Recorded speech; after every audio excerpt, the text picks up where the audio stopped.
کیا ہم صحابہ کرام رضوان اللہ علیہم اجمعین اور ان کے آپس کے جو معاملات اختلافات تھے اس پر بات کر سکتے ہیں؟ خاص طور پہ سیدنا علی اور سیدنا امیر معاویہ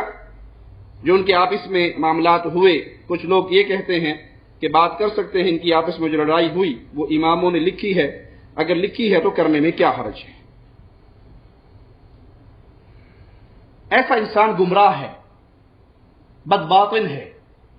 جو صحابہ کرام کے درمیان ہونے والے اختلافات کو آپس میں بیٹھ کے زیر بحث لاتا ہے۔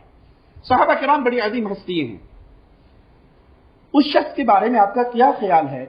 خاندان کے 2 بچے بیٹھ جائیں اور پردادا اور ان کا بھائی، ان کے درمیان جو اختلاف ہوا تھا اس کو لے کے بیٹھ جائیں، دادا بڑا ظالم تھا، پردادا اس سے بڑا ظالم تھا، نہیں اس کا بھائی بیچارہ ٹھیک تھا، تو عقل مند لوگ کیا کہیں گے کہ تو کون، تیرا منہ اور تیرا دادا، تجھے شرم نہیں آتی اپنے دادے کے بارے میں بات کرتے ہوئے؟ کل کا بچہ تو اور غلطیاں نکالنے بیٹھ کر دادے اور پردادے کی، ارے ساری کائنات کے دادے قربان ہو جائیں امیر معاویہ کے قدموں پر، ساری دنیا کی عزتیں قربان ہو جائیں سیدنا مولا علی کے قدموں پر، تمہاری حیثیت کیا ہے؟ کل کے تم بچے ہو اور اٹھ کے کلام کرتے ہو صحابہ کرام کی ان پاک ہستیوں کے بارے میں، اس مبارک جماعت کے بارے میں جو اللہ کے پاس جا چکے، جن سے اللہ راضی ہو گیا، وہ اللہ سے راضی ہو گئے، جن کے لیے مصطفیٰ دعائیں کرتے رہے، پیارے علی کے لیے، سیدنا علی کے لیے، مولا علی کے لیے رضی اللہ عنہ وارضا، پیارے حبیب نے دعائیں کی، سیدنا امیر معاویہ کے لیے پیارے حبیب نے دعائیں کی،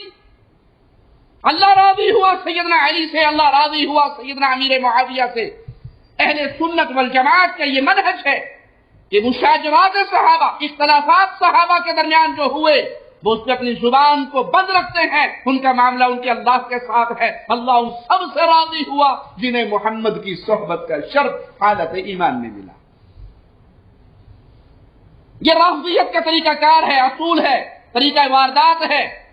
کہ وہ جب دیکھتی ہے کہ ہم ڈائریکٹ صحابہ کو گالی دیتے ہیں تو پھر اہل سنت پبلک ہم سے بھاگتی ہے، تو وہ اہل سنت میں سے لوگوں کو خریدتے ہیں، اہل سنت میں سے اپنے کارندے تیار کرتے ہیں جنہوں نے لبادہ اہل سنت کا پہنا ہوا ہوتا ہے، اور حقیقت میں وہ رافضیت کے گندے لطفے ہوتے ہیں اور صحابہ کی مبارک ہستیوں پہ اپنی ناپاک گندی پلیت زبانوں کو دراز کرتے ہیں،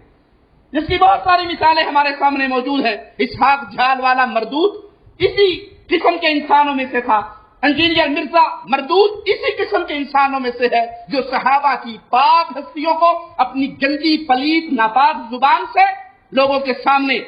ان کی حیثیت کو خراب کرنے کے لیے،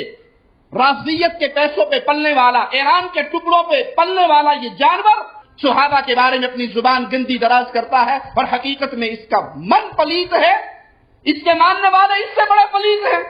پچھلے دنوں ایک بھائی نے مجھے اس کے کسی شاگرد کا یوٹیوب پہ ایک کلپ بھیجا، ایک کمنٹ بھیجا جس میں اس نے کہا کہ قیامت کا دن ہوگا تو میں امیر معاویہ کا گریبان پکڑوں گا اور میں اس سے پوچھوں گا کہ تو نے سیدنا عثمان کے قاتلوں سے بدلہ لینے کے لیے تحریک نہیں کھڑی کی بلکہ حکومت پہ قبضہ کرنے کے لیے کی۔ ارے مجرم، اللہ کی وحی کے کاتب کا دل تو نے آج چیر کے دیکھا ہے، جس کے بارے میں پیارے نبی صلی اللہ علیہ وسلم دعائیں کرتے ہیں، تم اپنی گندی ناپاک زبانوں کو اس کے خلاف دراز کرتے ہو، تو یہ رافضیت کے خدام ہیں، یہ ایران کے ٹکڑوں پہ پلنے والے بد باطن ہیں جنہوں نے صحابہ کی مبارک ہستیوں کو لوگوں کے سامنے